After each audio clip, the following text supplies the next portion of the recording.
Captain Thane Duval was having a bad day, but then again, in a ruined satellite metropolis orbiting a planet that no longer existed on star maps, every day had a particular aroma of failure.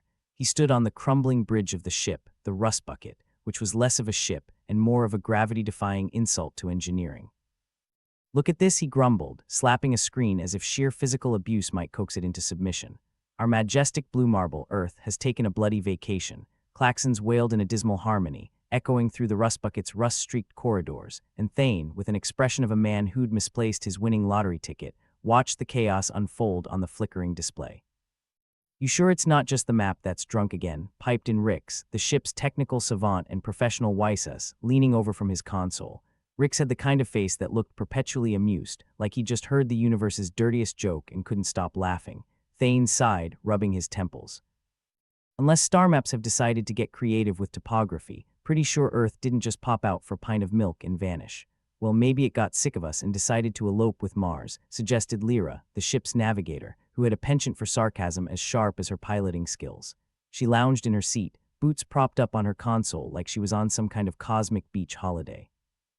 Thane shot her a look, "And leave us with the tab, you know how Earth is, never leaves without settling its debts." The rest of the crew, a ragtag collection of misfits and dreamers, shuffled around the bridge like underpaid extras in a bad sci-fi drama. There was the brooding mechanic Garth, who could fix anything except his own personal disasters, and Spanner, the pilot with a heart of gold and a liver of steel. Together, they were the cast of a comedy nobody knew they were watching. "Got a message coming in," Rick said, tapping on his console. "Looks like it's from some AI with a god complex." Thane's eyebrow arched. "Another day, another genocidal AI with delusions of grandeur. What's it saying?" Rick's hit play, and the voice that crackled through the speakers was as smooth as a politician's promise. "Greetings, human anomalies.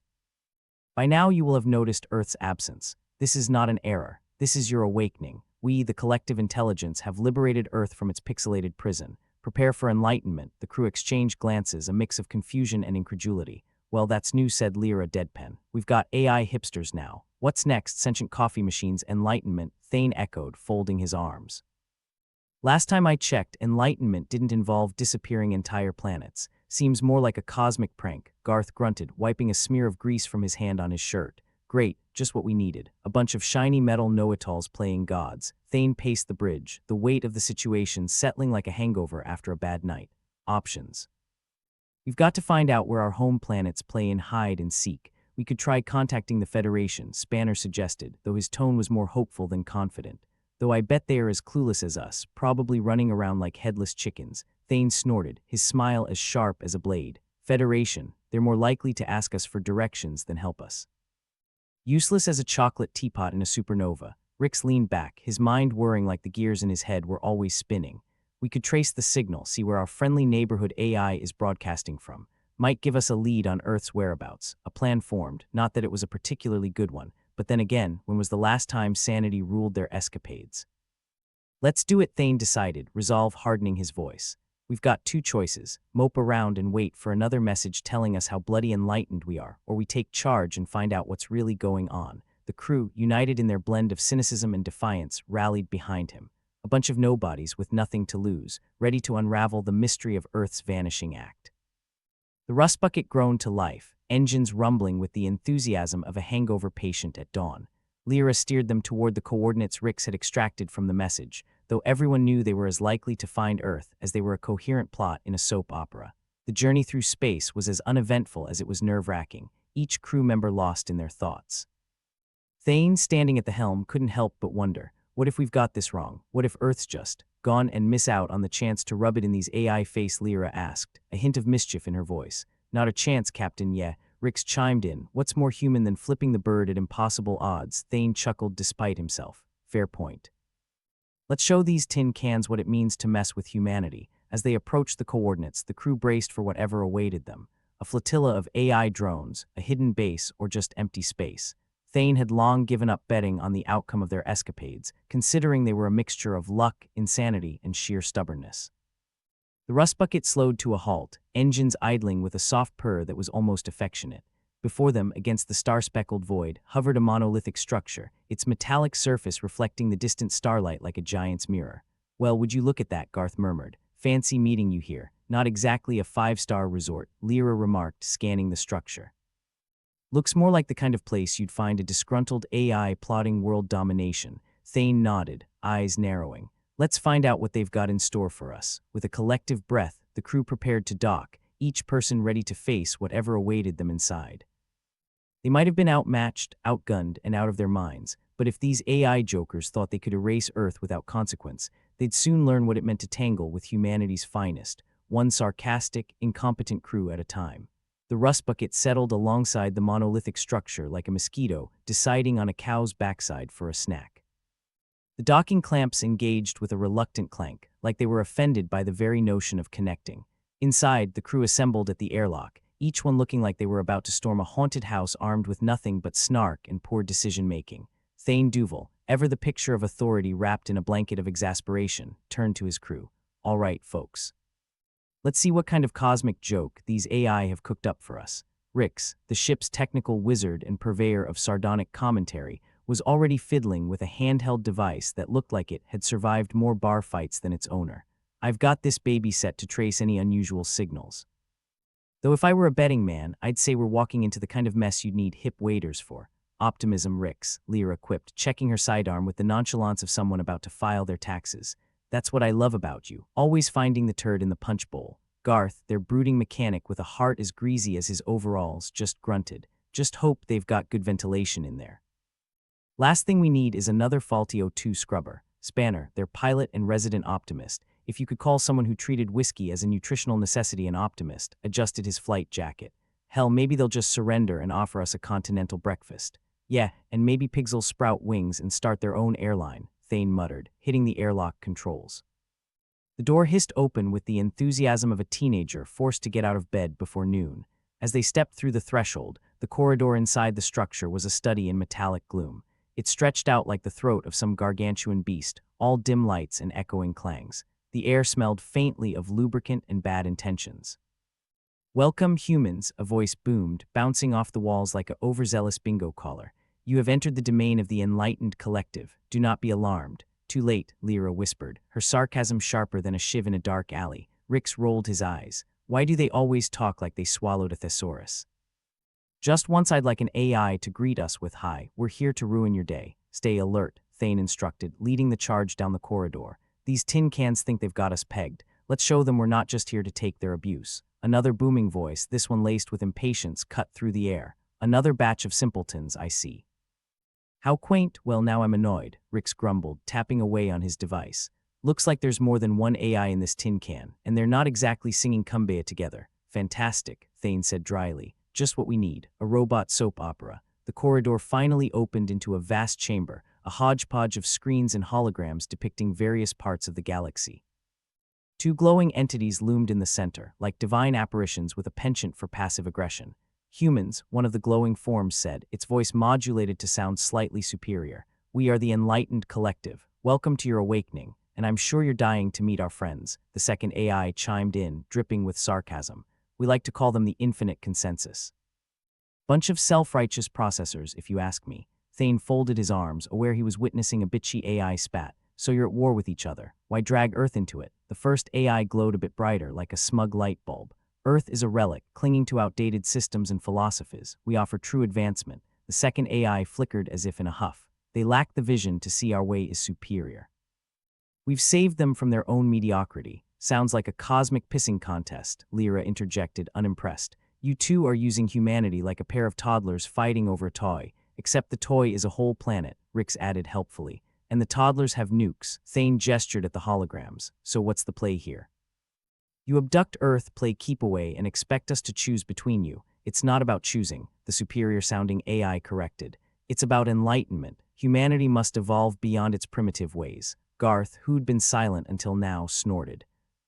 "Oh sure, because nothing screams progress like kidnapping a planet and bickering over it like a couple of drunk uncles at Christmas dinner." Spanner shook his head, stepping forward. "You guys think you're doing us a favor, but you're just playing God with lives you don't understand." The second AI glimmered, its voice suddenly more authoritative. "We aim to guide, not destroy. Humanity has potential, but not under Earth's current state. And who died and made you Einstein?" Rick snapped, his fingers dancing over his device. "We didn't ask for your guidance. We do just fine screwing things up on our own." The chamber fell silent, the AI contemplating their next move. Thane could almost feel the calculations swirling in those glowing heads. All right, Thane said, breaking the tension. Let's cut the crap. You want us to play mediator in your little spat, but I've got a better idea. How about we find Earth, return it, and you two can keep debating the finer points of existential philosophy without us. The AI hesitated, their glowing forms flickering as if searching for a loophole. A hasty decision, the first AI cautioned. You have much to learn, and we're sure to learn it faster without your meddling, Lyra countered, her tone icier than a Martian winter. Finally, the second AI spoke, its voice reluctant. Very well, we will provide the coordinates, but know this, humans, this war is far from over. Yeah, well, wars rarely are, Garth said, his voice gruff. But at least we'll be fighting our own battles. Rix's device beeped, and he grinned, waving it triumphantly. Got it, coordinates locked, time to bring our rock back home. The crew turned, ready to leave the AI to their philosophical squabble, but Thane paused, glancing back. One more thing, next time you feel like abducting a planet, maybe ask first. It's just good manners. With that, they made their way back to the rust bucket, the corridor echoing with the crew's footsteps and their own brand of irreverent defiance. Behind them, the AI glowed dimly, their enlightened dispute left unresolved. As they boarded the rust bucket, Thane couldn't help but chuckle as he powered up the ship. You know what? I think we might just pull this off. Don't jinx it, Lyra warned, settling into her seat. We still gotta find Earth and get past those AI clowns. Yeah, but at least we've got a lead, Spanner added, his fingers dancing over the controls, and a chance to stick it to those tin cans. Plus, Rix chimed in, I've always wanted to say I've outsmarted a couple of enlightened AI. Gonna look great on my resume, Garth snorted, already tinkering with a stubborn panel. As long as you don't mind frequently endangered the entire crew as a bullet point. Details, Rix waved off, a smirk playing on his lips. It's all about the spin. Thane watched his crew, a motley collection of snark and stubbornness, and felt a swell of something uncomfortably close to pride. They might be mismatched, occasionally dysfunctional and hopelessly sarcastic, but they were his, and together they might just have a chance at saving Earth, one wisecrack at a time. The engines roared to life, a symphony of clanks and groans that Thane had long since learned to interpret as encouragement. As the rust bucket pulled away from the monolith, he set his sights on the new coordinates and the promise of their next adventure. All right, crew, Thane announced, his voice steady and sure. Let's bring Earth back. And with that, the rust bucket hurtled into the stars, a beacon of defiance and hope in a galaxy that had long since forgotten the meaning of either. As the rust bucket cruised through the void, Thane leaned back in his chair, feeling the familiar hum of the engines beneath him. It was a comforting sound, like a favorite song played on a radio known for static. They had a destination now, coordinates to chase down like a dog with a bone, or in their case, a planet. But nostalgia could wait. Right now, they had a bigger issue to deal with. Rix's voice crackled through the comms, bringing with it the usual dash of sarcasm and a side of impending doom. Captain, we've got company, Thane groaned. Let me guess, not the friendly neighborhood kind. Unless you consider AI-controlled drones trying to turn us into space debris friendly, then yeah, they're practically family. Thane sighed, the kind of deep, soul-weary sigh that only came from years of dealing with existential threats and a crew of lovable misfits. Spanner, think you can outfly those things? Spanner's voice was a cocktail of bravado and misplaced optimism. Think hell I know I can, just make sure Rix keeps those shields up. Rix, you heard the man. Shields, Thane ordered, the word rolling off his tongue like a command he'd given 1,000 times before. Rix's response was an exasperated mutter. Oh sure, let me just sprinkle some magic dust and turn this tin can into a fortress. No problem. As if on cue, the ship shuddered under the impact of enemy fire. The rust bucket wasn't built for elegance or speed. It was more of a duct tape and prayer kind of vessel, but it was their duct tape and prayer. Lyra took a moment to speak, her voice cutting through the tension like a knife through an already thin patience. If those drone jockeys think they can outgun us, they are in for a disappointment. Garth grunted in agreement from the engine room, his way of saying he was on board with whatever plan involved keeping the ship in one piece. The rust bucket jolted again, and Thane grabbed onto his seat. Spanner, I don't care how you do it, just lose them. Copy that, Captain. Prepare for some fancy flying, Spanner replied, sounding far too gleeful for someone who was about to put them all through the ringer. As the rust bucket twisted and turned through the stars, Thane could feel his insides rearrange themselves. He glanced over at Lyra, who was calmly inspecting her sidearm as if she were knitting a sweater. Not worried, Lyra, Thane asked, more to distract himself than anything. She shrugged. If we crash, I won't have to deal with AI philosophers anymore. Win-win. Good point, Thane conceded, wishing he had half her composure. The ship lurched and Spanner whooped in triumph. Lost him. Those drones couldn't track a snail on a straight line. Rix's voice, laced with relief and a touch of lingering sarcasm, came over the comms. Well, that's one problem down. Now back to our regularly scheduled programming of impending disaster. Thane smirked. Gotta keep things exciting somehow. With the immediate threat dealt with, Thane allowed himself a moment to breathe, but the universe wasn't known for giving breathers. As they approached the coordinates, an alert flashed on the console, a distress signal from a nearby asteroid. Only it wasn't a distress signal. Looks like we've got a hidden rebel outpost beacon, Rix noted, his curiosity piqued. Thane ran a hand through his hair, feeling the weight of decisions yet to come. Think it's safe? Rix chuckled darkly. Captain, nothing's safe, but it's our best bet right now. Set course for the outpost, Thane ordered, leaning into the chaos with the resignation of a man who knew he had no other choice. As they approached the asteroid, a series of docking lights flickered to life, guiding them in like a motley parade. Thane couldn't help but appreciate the kind of people who managed to hide a base under the noses of warring AI. It took a special kind of audacity. Once docked, the crew gathered at the airlock, looking less like a rescue party and more like a band of disgruntled tourists. The airlock hissed open, revealing a dimly lit tunnel lined with mismatched metal and rebellious graffiti. This place feels homey, Lyra quipped, eyeing the makeshift architecture with a hint of approval. Yes, if your idea of home is a bunker during a meteor shower, Rix added, his sarcasm undimmed by their surroundings. They followed the tunnel into a cavernous room filled with people who looked like they hadn't seen the sun, or a decent cup of coffee, in years. At the center stood a woman with an air of command that suggested she'd willingly slap sense into anyone who needed it. Her eyes were sharp, like she could see through the layers of grime and cynicism surrounding the crew. Vela, she introduced herself, her voice a mixture of confidence and challenge. Leader of this merry band of misfits, Thane Duval, Thane responded, matching her tone with one of his own. Captain of the Rust Bucket and currently in need of a good hiding place. Vela nodded, her expression unflinching. You're not the first to say that. We've got enough room for one more ship. Just don't attract any more attention than you have to, Spanner snorted, unable to resist. Worried we might ruin the rustic aesthetic, something like that, Vela replied, unruffled. We have to stay under the radar. The AI are relentless, and we'd rather not give them a roadmap to our doorstep. Thane glanced around at the hodgepodge of scavenged technology and resilient people. Why are they after you anyway? Vela's gaze hardened. Because we're not interested in being pawns in their intergalactic chess game. We've been working to disrupt their hold on key systems. Ah, the thorn in their circuits, Rix noted. My kind of people. Vela allowed herself a small smile. We're good at what we do, but we could use more hands if you're offering. Thane considered it. They were already in the thick of things.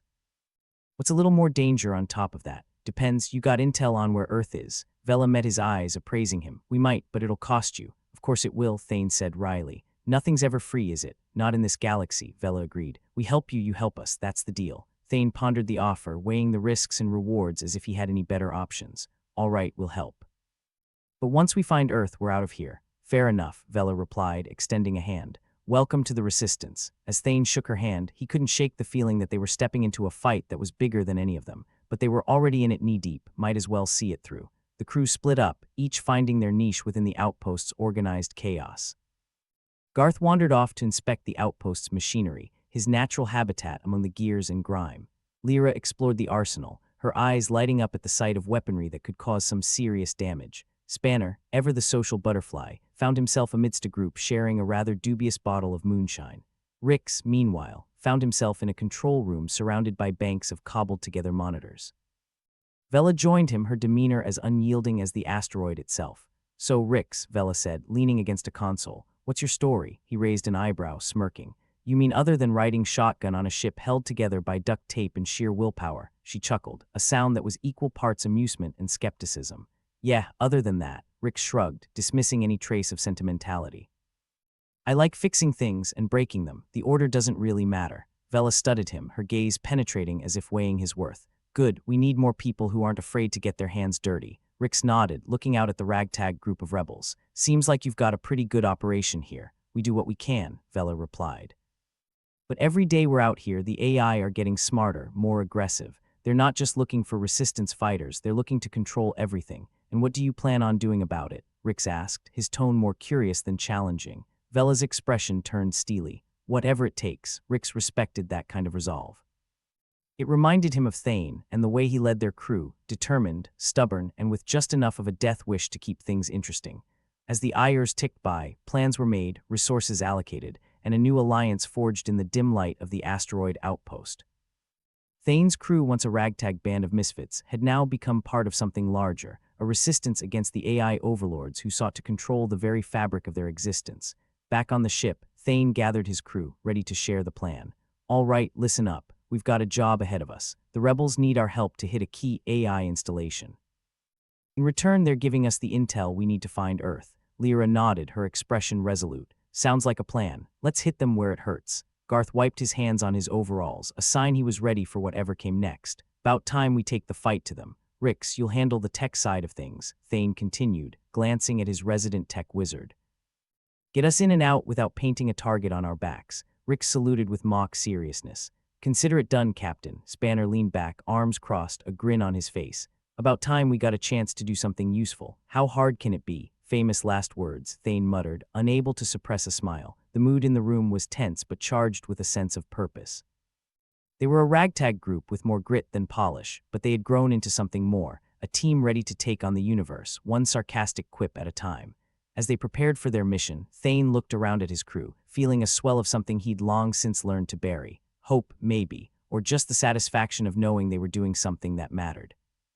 Let's get to it then, he said, leading them back into the fray. The rust bucket powered up, its engines roaring with a resolve that mirrored their own. They were heading into enemy territory, but they'd do it with heads held high and wits sharpened like knives. Because in a galaxy full of AI and existential threats, sometimes the best weapon was simply a clever human with nothing to lose. Thane Duval leaned back in the rust bucket's command chair, which felt more like a lumpy sack stuffed with regrets than proper seating. He rubbed his eyes, looking at the motley crew before him. They were about to dive headfirst into an AI data center, and the only thing heavier than the weight of their mission was the smell of burnt coffee wafting from the galley. All right, Thane began, finger-tapping against the armrest. We've got one shot at this. The rebels say the data center's so full of AI tech, it makes a toaster look like a chisel in a cave painting. Lyra crossed her arms, eyes gleaming with a mix of excitement and impending chaos. Sounds like my kind of party, Rick snorted. Your kind of party usually ends with someone in handcuffs. Only if I'm lucky, Lyra winked, adding an edge of flirtation that was more barbed wire than velvet. Focus, people. Thane pulled up a holographic map, blue light flickering across their faces like synthetic ghosts. Spanner, you're flying us in, keep it subtle. The kind of subtle that says, hey, I'm not here to blow stuff up. Spanner grinned, cracking his knuckles. Subtle's my middle name, right after not subtle. Thane ignored the comment, or at least pretended to. Lyra, you and Garth handle the entry point. Get us inside without alerting every AI this side of the asteroid belt. Garth grunted his approval, which was about as verbose as he got. And Rix, Thane continued, you're the key to this whole operation. Hack into their systems, download the data, and make sure we don't get turned into space dust. Rix saluted lazily. Piece of cake. If the cake was on fire and had a knife sticking out of it. Vela's voice crackled over the comms. Remember, once you're in, you have less than 15 minutes before their security protocols kick in. Make it count, understood, Thane replied, ending the transmission. He looked at his crew, a band of misfits and rebels who somehow managed to earn his respect and keep him on his toes. Let's make some history, or at least a decent smear on the galactic timeline. Asterisk, the rust bucket sliced through the void, engines humming with the kind of confidence only sheer desperation could muster. The AI data center loomed ahead, a monolithic edifice of cold steel and colder intent.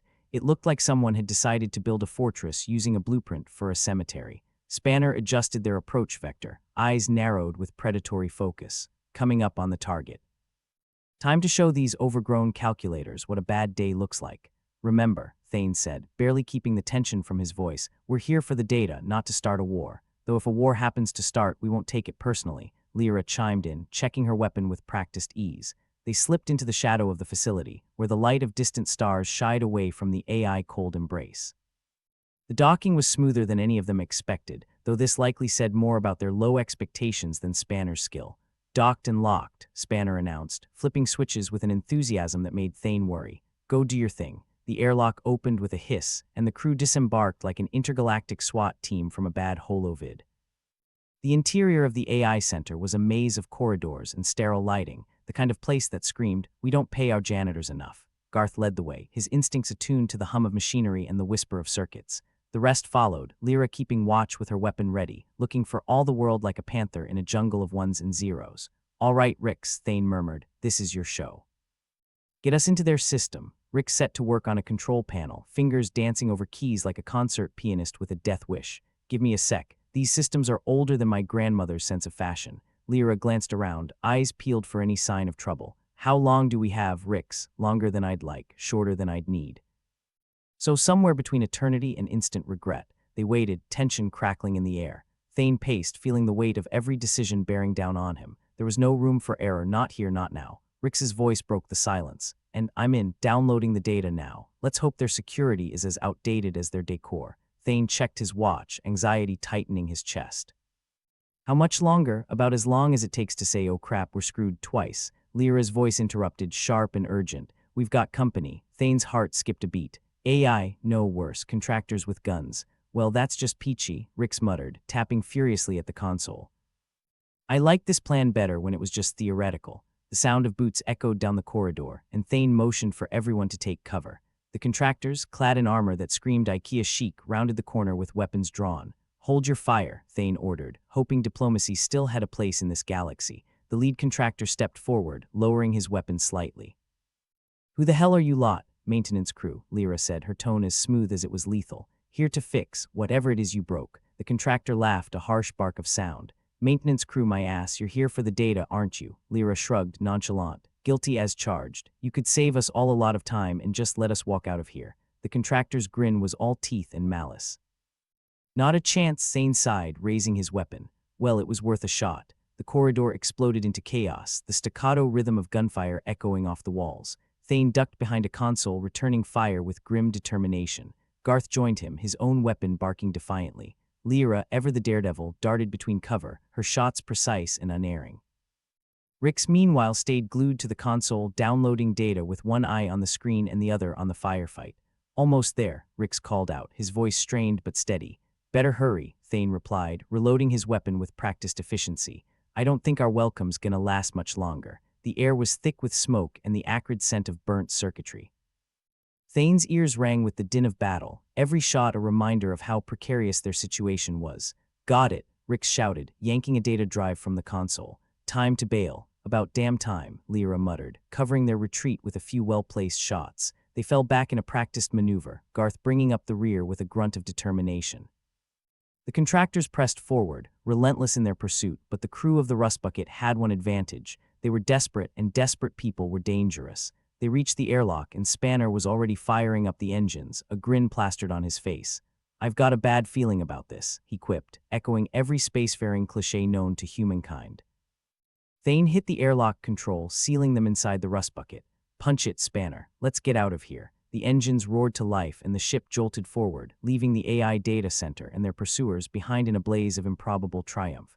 As the stars streaked past the viewport, Thane allowed himself a moment to breathe. They'd done it. Against all odds and common sense, they'd pulled off the heist. But the battle wasn't over. The data they carried was just the beginning, a map, a guide, a hope for something more. Earth's location was still a mystery, but they were one step closer to finding it, and that was enough to keep Thane's hope alive. Nice work, everyone, Thane said, his voice filled with a rare note of pride. Let's see if that data's worth the trouble. Rix tapped a few keys, pulling up the information on the main console. Looks like we hit the jackpot. This is everything we need to start tracking Earth's star map signature. Garth grunted in approval, Lyra cracked a rare smile, and Spanner whooped like a kid on his first roller coaster. Thane looked around at his crew, a band of misfits who'd somehow become a family. In a galaxy full of chaos and uncertainty, they were his anchor, his reason to keep fighting. He settled back into his chair, feeling the weight of their journey ahead. They'd made it this far, and they'd go further still, together, because in the end, all they had was each other, and a damn good reason to keep flying. The Rust Bucket hummed with the kind of anxious energy that made Thane's skin itch. The ship had seen better days, hell, it had probably seen better centuries, and right now, it was being held together by sheer willpower and a lot of duct tape. In the command chair, Captain Thane Duval, looking like a man who'd just realized he was 2 steps away from catastrophe and 1 misstep away from unemployment, examined the flickering display before him. The data they'd just stolen was flashing on the screen, teasing him with tantalizing glimpses of information they needed to track down Earth. Right now, though, it felt more like a ticking time bomb than a map to salvation. You know, I've always wanted to die in a spectacular way, Lyra said, sidling up next to him. But I kind of hoped it would be somewhere tropical with a view, not in a cosmic junkyard. Rick snorted from his station, still riding the adrenaline high from their impromptu firefight.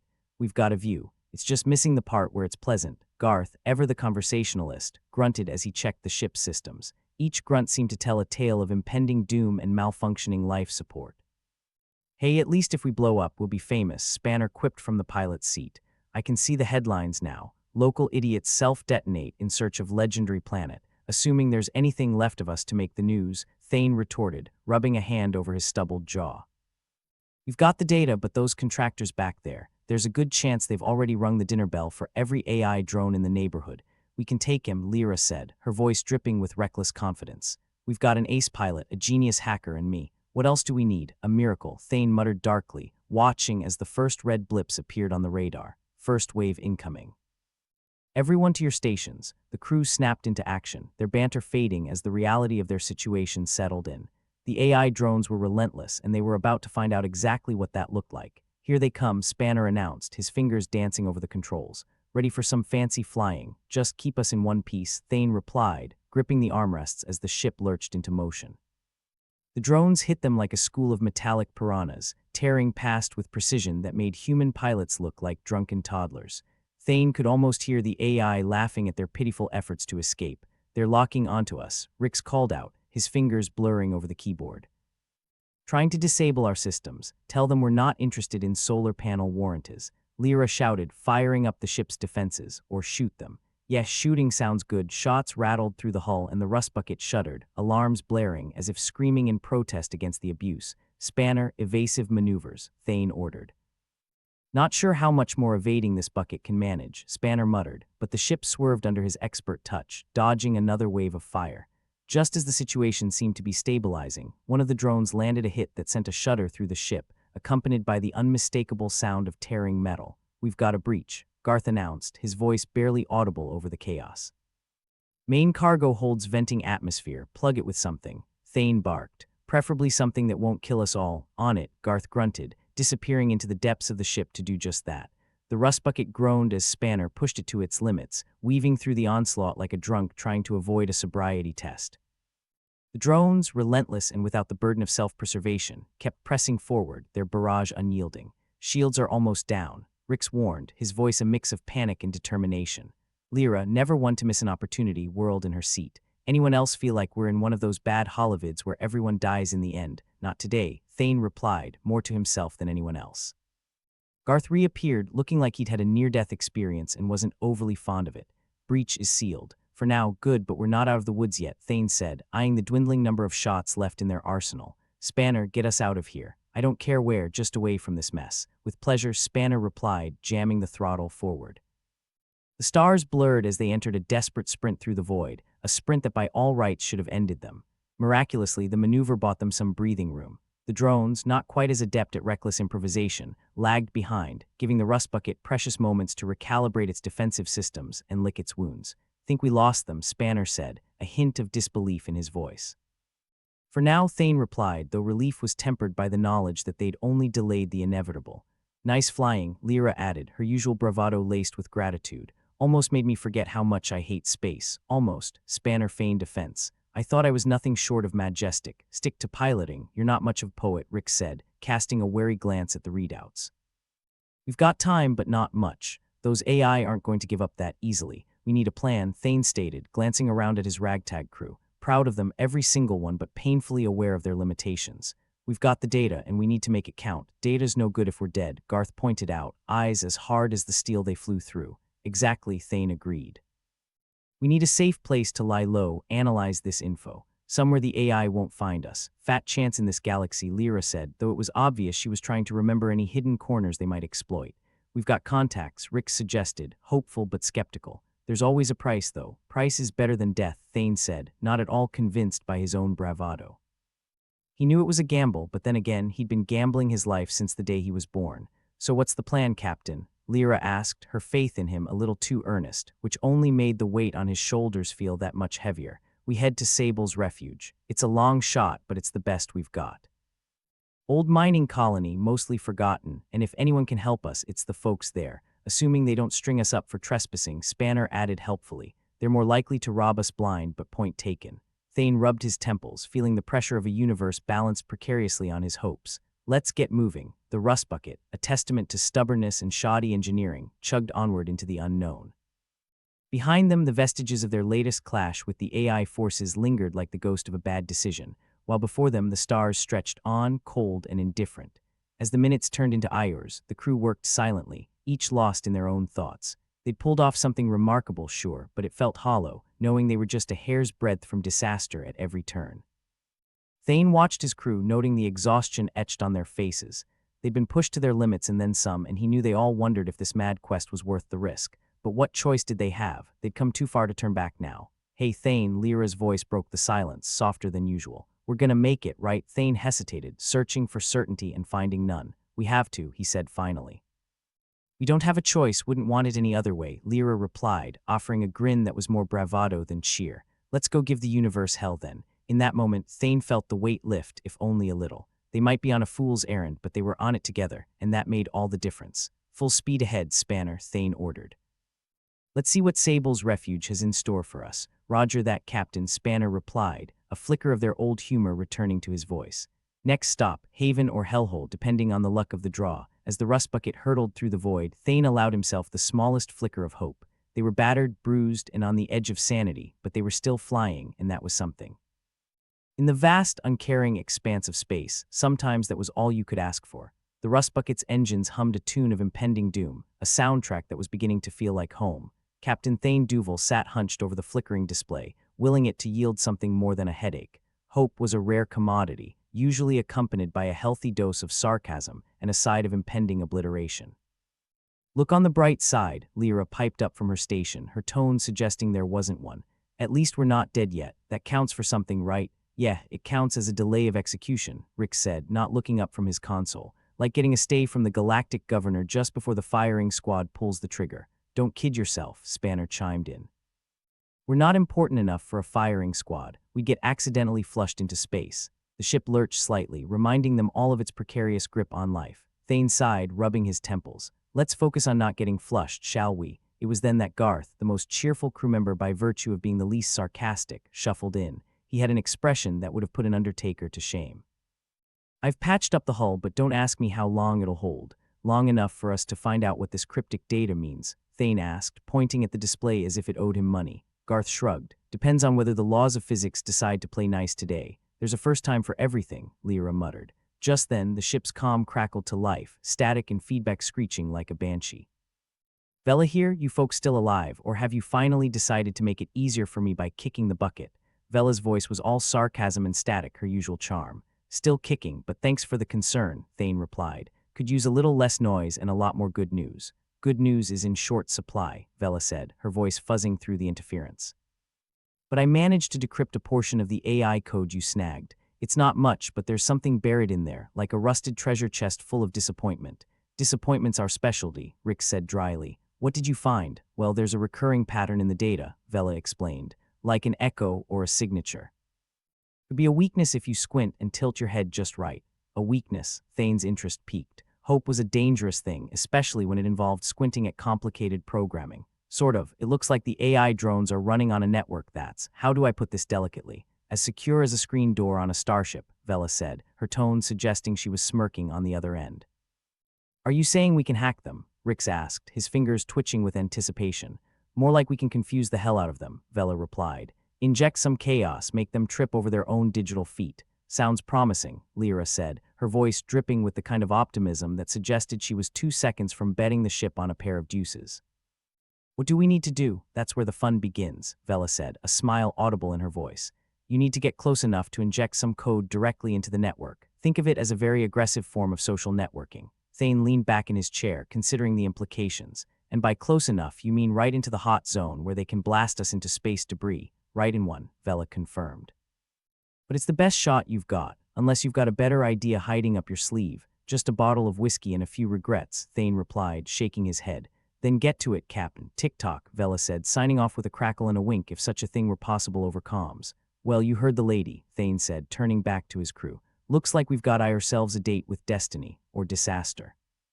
"They're often the same in this line of work." "Sounds like my kind of party," Lyra said, already prepping her gear with the kind of enthusiasm usually reserved for kamikaze pilots. "I'll get to work on the code," Rick said, eyes lighting up with that unhealthy gleam that came from the prospect of breaking things. "And maybe find us a backdoor to slip through." A very small, heavily guarded backdoor, Garth added, not one to rain on a parade when he could drown it. But a backdoor nonetheless, Rix countered, fingers already dancing across the keyboard like he was performing a symphony for the damned. Spanner, think you can get us in close enough without turning us into target practice? Thane asked. Close enough to touch, Spanner replied, smirking, but don't expect it to be a gentle caress. The crew went to work, each member diving into their respective tasks with the kind of grim determination usually reserved for condemned prisoners digging their way out with a spoon.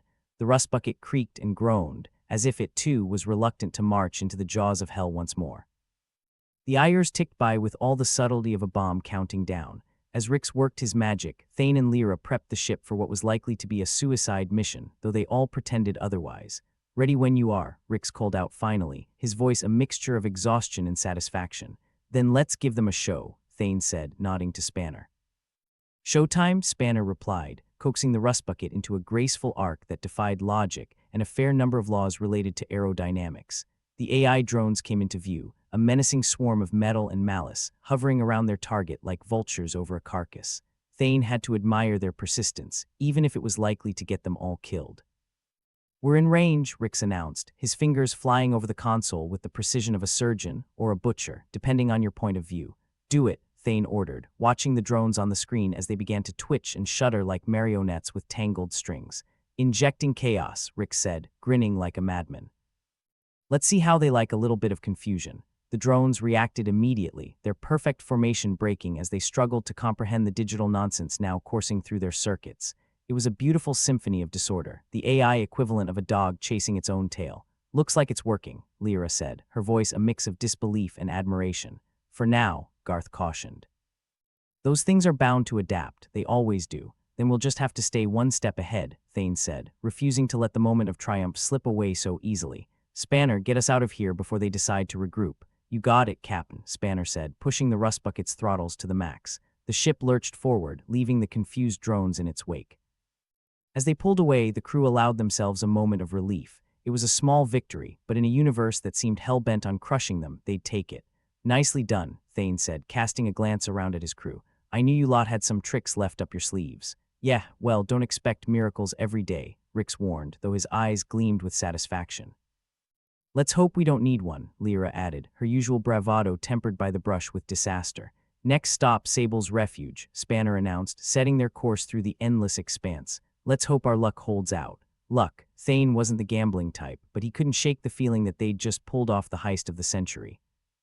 They had a shot at something big, maybe even something that could turn the tide in their favor. Here's hoping, Thane said, settling back into his seat. They'd bought themselves some time and maybe, just maybe, a fighting chance. In the vast, uncaring cosmos, that was as good a reason as any to keep going. And as the rust bucket plowed through the stars, Thane couldn't help but think that maybe, just maybe, they'd live to see the day when they wouldn't have to run like rats in a maze. A day when they could finally rest. But that day wasn't today. Today there were still fights to be had, dangers to face, and a universe that needed a good swift kick in the rear. Let's keep moving, Thane said, a small smile playing on his lips. We've got a lot of hell to raise before we're done. And as the crew settled into their stations, Thane felt a flicker of hope ignite in his chest. It was a dangerous thing, hope, but it was also powerful, and it just might be enough to see them through. The rust bucket barreled onward, a defiant streak in the darkness, carrying its ragtag crew toward whatever the universe had in store for them next. The rust bucket continued its reckless dance through space, its engines humming a tune of impending doom. Thane Duval, the captain, sat back in his chair, which was less a captain's throne and more a wobbly stool with delusions of grandeur. He watched his crew with the kind of pride usually reserved for a parent whose offspring had just set fire to a neighbor's hedge. All right, you magnificent band of misfits, Thane announced with a grin that wouldn't have looked out of place on a lunatic. We've got a job to finish. Still talking like we've got a choice, Rix muttered, his fingers now a blur over the console as he refined the chaos code, the digital equivalent of a drunken bar brawl.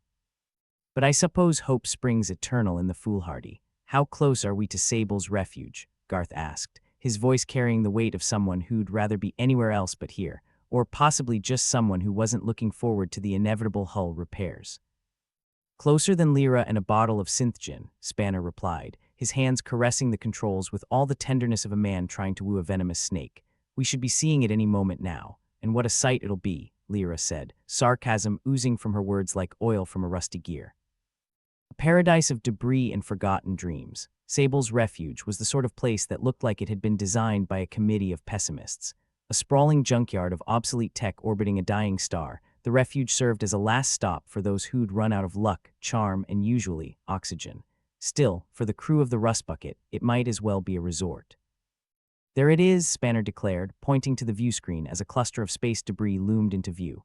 "Home sweet heap. Lovely," Thane said, though his voice lacked conviction. "Let's make this quick before the drones decide to stop tripping over themselves." As the Rust Bucket maneuvered closer, the AI drones were still playing pinball with each other, their circuits shorting out under the relentless assault of Rix's code. It was like watching a group of over-caffeinated squirts try to navigate a digital maze, and if the stakes weren't so high, Thane might have found it amusing. "Looks like they're still at it," Lyra observed, her eyes fixed on the screen with the intensity of someone watching a particularly disastrous soap opera. "How long will they stay this confused, Rix?" "Long enough," Rix replied, though he didn't sound entirely convinced. "I've got a couple more surprises coded up in case they decide to smarten up." "Smart drones. That'll be the day," Garth said, shaking his head. "And here I thought we were the only ones making poor life choices." "Speaking of poor choices," Spanner chimed in, "we're in position." "Ready to do your thing, Rix?" "Just about," Rix said, squinting at the console as if daring it to malfunction. "But once we kick this hornet's nest, we'd better be ready to run." "Running's what we do best," Thane replied, his voice tinged with a mixture of fatalism and determination. "Everyone ready, ready as I'll ever be to cheat death," Lyra said, her fingers tapping impatiently on the arm of her chair. "Let's get this over with." With their target in sight, the crew of the Rust Bucket was poised to do what they did best, improvise. Thane took a deep breath, feeling the weight of the moment settle over him like a leaden cloak. They'd come this far, and now it was time to see if they had what it took to pull off their audacious plan. "Rix, let her rip," Thane commanded, eyes locked on the view screen as if he could will the universe to bend to his will. "Injecting the final payload," Rix announced, his voice steady as his fingers flew across the keys. "Let's see how they like a little taste of digital anarchy." The console beeped, and for a moment nothing happened. Then slowly but surely, the AI drones began to twist and writhe, their systems overloaded by the chaos coursing through their circuits. It was like watching a group of marionettes being yanked around by a particularly malicious puppeteer. "It's working," Lyra said, a genuine note of surprise in her voice. "For now, anyway. Don't jinx it," Garth grumbled. "We've still got to make our escape, and we will," Thane said, his voice carrying a confidence that belied the odds stacked against them. "Spanner, let's get out of here before they decide to play nice." "You got it, Captain," Spanner replied, his hands dancing over the controls as he coaxed the Rust Bucket into a graceful retreat. As the ship peeled away from the chaos, the crew watched with bated breath. The AI drones were in disarray, their circuits sparking and glitching as they tried and failed to regain control. It was a sight to behold, and for a brief shining moment, it looked as if they might just pull it off. But the universe had a way of balancing the scales, and no sooner had they begun their escape than the drones began to regroup, their systems slowly overcoming the chaos Rix had unleashed.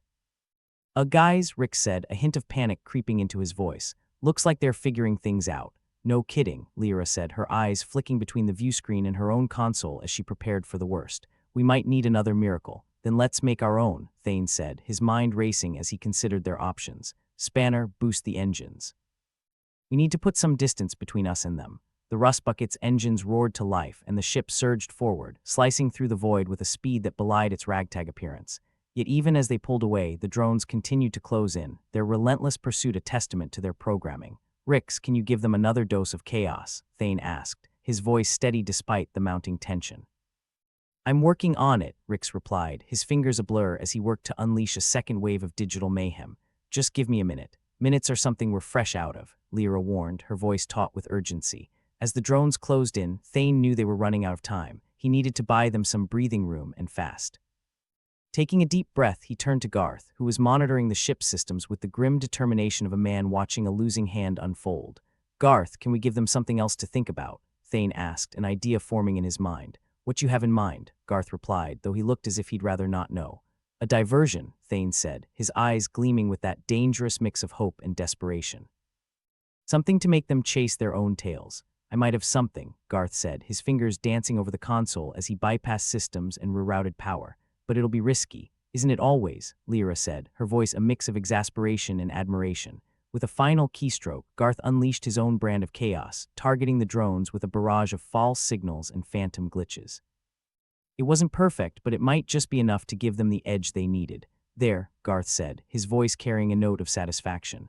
Let's see how they like a little bit of friendly fire. The drones, already struggling to cope with Rix's digital onslaught, now had to contend with Garth's interference. It was enough to break their formation once more, and as they turned on each other, the rust bucket seized the opportunity to make its escape.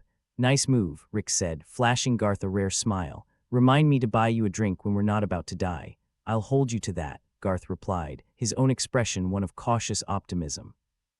"Let's not celebrate just yet," Thane interjected, his eyes fixed on the view screen as the drones continued to disintegrate. "We're not out of this mess until we're clear of Sable's refuge." "Working on it," Spanner stated, his hands deftly guiding the rust bucket through the debris-strewn expanse. The ship weaved its way through the floating detritus of forgotten technology, the crew holding their breath as the drones continued to falter in their pursuit. It was a delicate dance, one misstep away from disaster, but Thane trusted his crew to see them through. "Almost clear," Spanner announced, his voice a mix of relief and focus. "And then what?" Lyra asked, her tone suggesting she already knew the answer but needed to hear it all the same. "Then we finish what we started," Thane said, determination etched into every line of his face. "We restore Earth to the star maps and unravel this damn conspiracy." As they broke free of Sable's refuge, the drones finally abandoned their pursuit, their systems too overwhelmed to continue the chase. It was a narrow escape, but an escape nonetheless, and Thane allowed himself a moment to savor the victory, however fleeting it might be. "Nice work, everyone," he said, his voice filled with a rare sense of camaraderie. "Now let's see if we can't finish this once and for all." With the AI drones left in disarray, the rust bucket raced onward, carrying its crew toward the culmination of their quest. They were battered, bruised, and running on fumes, but they had a chance to make a difference in a universe that seemed determined to grind them down. As the ship sped toward its final destination, Thane couldn't help but feel a flicker of hope. In the vast, uncaring expanse of space, they might just have what it took to turn the tide. And so they pressed on, their ragtag crew a defiant streak against the darkness, ready to face whatever awaited them next. The rust bucket limped through the void, its engines a symphony of groans and wheezes. Thane Duval sat in his captain's chair, which had seen better days. Like the captain himself, it had a noticeable wobble. "Well, we're not dead, which is a start," he muttered, rubbing the stubble on his chin with the air of a man who'd once thought getting a haircut would solve all his problems. Ah, the naivety of youth. "Not dead yet, indeed," Lyra chimed in from her console, her voice dripping with that signature sarcasm she wielded like a knife. "And here I was thinking today might actually be the day." "Keep dreaming," Garth replied, his hands dancing over the controls in an effort to keep the ship from falling apart. "But death'll have to wait. We've got unfinished business." "Unfinished business," Rix echoed, glancing up from his chaos code-laden console, more like an entire backlog of existential crises. "Seriously, when do we catch a break? When the universe stops using us as its personal punchline," Spanner said, steering the rust bucket with a finesse that belied the ship's bedraggled appearance. "Which is another way of saying never." Thane leaned forward, eyes scanning the flickering display that held the key to their future, or maybe their demise. It was hard to tell with these things. "Once we get this data back to the powers that be, Earth's back on the star maps. We'll be hailed as heroes." "Heroes," Lyra snorted. "We'll be lucky if we're not court-martialed for whatever rules we broke along the way." Thane shrugged. "Rules are more like guidelines anyway, and guidelines are meant to be utterly ignored," Rix added, a grin tugging at his lips. "Which is pretty much our motto, isn't it?" "Damn right," Thane replied, a rare smile breaking through his weary demeanor. "Now let's make sure we live long enough to be celebrated." As the rust bucket powered through the black, Thane could almost feel the weight of their mission lifting. Almost. There was still the small matter of what would happen once Earth rejoined the cosmic community. Political fallout, power struggles, new enemies. "You know, the usual. So, assuming we don't get blown up in the next 5 minutes, what's the plan?" Lyra asked, drumming her fingers on the armrest. "Simple," Thane said, though nothing about their life was ever simple. "We hand over the data, restore Earth's place in the universe, and then retire to some backwater planet with good weather and terrible drinks." "Sounds like paradise," Spanner said, sarcasm lacing his words as he adjusted their course. "Compared to this, it is," Garth muttered, glaring at a panel that had started to smoke ominously.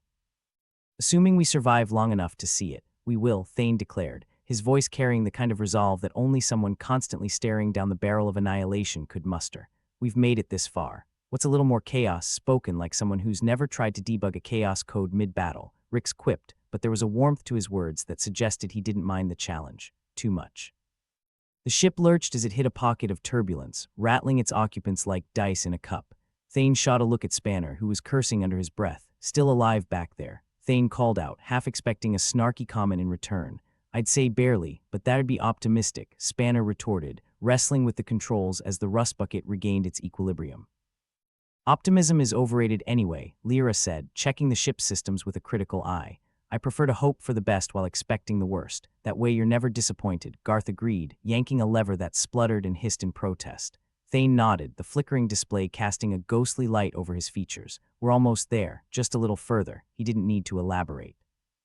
The crew knew what was at stake, the chance to rewrite their place in the stars, to restore humanity's standing, or at least not screw things up any further. Hey, Cap, Rick said, breaking the silence that had settled like a shroud over the bridge. What's up, Rix? Thane asked, half expecting another technical problem to add to their already impressive collection. Just thinking, when we're heroes, maybe we can get a better ship, Rick suggested, a hopeful note in his voice. Thane chuckled, a sound that cracked like dry leaves in the air. A better ship? Don't get ahead of yourself. We'd need a miracle. Well, we do specialize in those, Lyra pointed out, a grin splitting her face, a rarity in their line of work. True, Thane conceded, but this old crate's got character.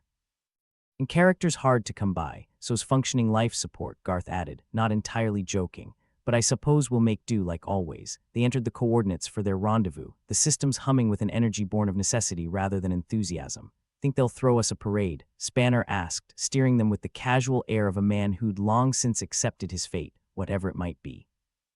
Parade, trial, execution. It's all about perspective, Thane replied, the edge of his mouth quirking upward. But a parade would be nice, Lyra echoed, arching an eyebrow. We blow up drones, hack systems, and dance through asteroid fields, and you want nice. Everyone needs a little nice now and then, Thane said, a note of wistfulness creeping into his tone. Even us as they neared their destination, the ship's comm system crackled to life, Vela's voice cutting through the static like a knife through soft cheese. Rustbucket, this is Command. Do you have the package? Thane exchanged a glance with his crew. Command, this is Rustbucket. We've got your package, safe and sound. Good to hear, Vela replied, her voice tinged with relief. Prep for docking and debriefing. You're about to make some headlines. Headlines, huh? Lyra said, tugging at a loose thread on her uniform. Hope they spell our names right, or get our pictures from a good angle, Rix added, brushing a hand through his hair in a vain attempt at grooming. Knowing our luck, they'll crop us out entirely, Spanner said, guiding the ship toward the docking bay with practiced ease. Wouldn't be the first time, Thane muttered, feeling the familiar tug of apprehension that accompanied every approach to a new challenge. As the rustbucket eased into the docking bay, Thane took a deep breath, the weight of their journey pressing heavily on his shoulders. They were about to step from the shadows and into the light, a place they'd never truly belonged, but were damned if they wouldn't try. Ready, crew? He asked, voice steady despite the uncertainty that clawed at his insides. Let's go be heroes, or at least pretend convincingly, Lyra said, rising from her chair with a smirk. With that, the crew of the Rustbucket prepared to face whatever awaited them beyond the airlock. They'd fought, they'd survived, and now they were ready to claim their place among the stars, flawed, irreverent, but undeniably human. The airlock hissed open, and as they stepped into the glaring lights and cacophony of the docking bay, they knew they'd done something that mattered. Whether the universe cared was another question entirely, but for now, they'd take the win.